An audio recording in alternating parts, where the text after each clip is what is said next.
ফাগুন মাসে কাঁচা বাসে গুনগুনিয়ে ভ্রমর আসে, প্রেমের লাগে বুকটা করে আ আ ও, দুষ্টু কোকিল ডাকে রে কুকু কুকু কুকু কুকু, মনে বাঁশি বাজে রে কুকু কুকু কুকু। চলচ্চিত্র পরিচালক সমিতির আজকে পারিবারিক মিলন মেলা, মানে পিকনিক। আর আমি তো আসলে চলচ্চিত্রেরই মানুষ, আমি যেহেতু চলচ্চিত্রে প্লেব্যাক করছি, গান করছি এবং এই পরিচালক ভাইদের সাথে সবসময় দেখা হয়, তো আজকে সুযোগ হলো তাদের পরিবারদের সাথেও দেখা করার। আর আজকে আমি গানও গাইবো। সো ভালো লাগে যে যাদের সিনেমাতে গান করি, আমরা অনেক জায়গায় স্টেজ প্রোগ্রাম করি, কিন্তু ওই গানগুলো অন্যান্য দর্শকদের সামনে গাই, বাট পরিচালক যারা আমাদেরকে দিয়ে গানগুলো করান তাদেরকে আসলে কখনো শোনানো হয় না।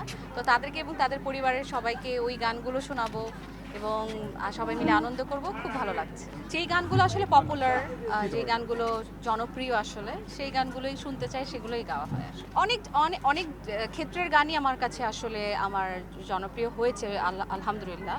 সিনেমার গানও হয়েছে, অডিওর গানও হয়েছে, আবার অনেক অনেক সময় নাটকের গানগুলো আমাদের অনেক জনপ্রিয় হয়, সেগুলোও গাইতে হয় সবটাই। যে চলচ্চিত্র পরিচালকরা আমাদেরকে দিয়ে গান করান আসলে, বাট তাদের সামনে আসলে গানগুলো পারফর্ম করা হয় না, তো সেই গানগুলো আজকে গাইবো তাদের তাদের সামনে, তাদের পরিবারের সামনে। অবশ্যই ভালো লাগে। যারা যারা পেয়েছে আমি সবাইকে শুভকামনা জানিয়েছি। খুব সুন্দর সবাই যারা কাজ করছে, সবাই, আমার কথা হচ্ছে যারা যারা কাজ করছে উল্লেখযোগ্য সবাই একবার একবার করে পুরস্কার পাবে, আহ, একাধিকবারও পাবে।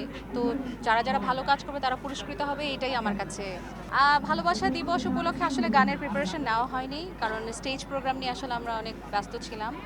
আর এখন অনেক টাইম অনেক শর্ট, বাট কিছু না কিছু তো দিব আমার দর্শকদের জন্য, আমার পেজে বা আমার ইউটিউব চ্যানেলে পাওয়া যাবে অবশ্যই।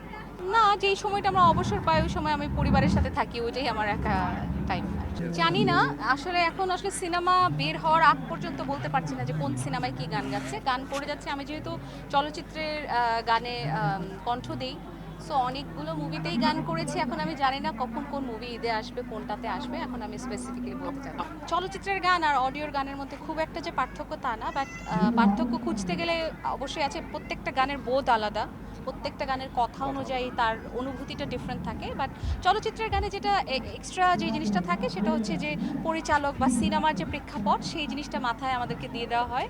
তো ওই দেখা যাচ্ছে যে পরিচালকের কিছু ডিমান্ড থাকে যে এই গানের মধ্যে এই এই এক্সপ্রেশন থাকতে হবে, সো ওগুলো একটু মাথায় রাখতে হয়।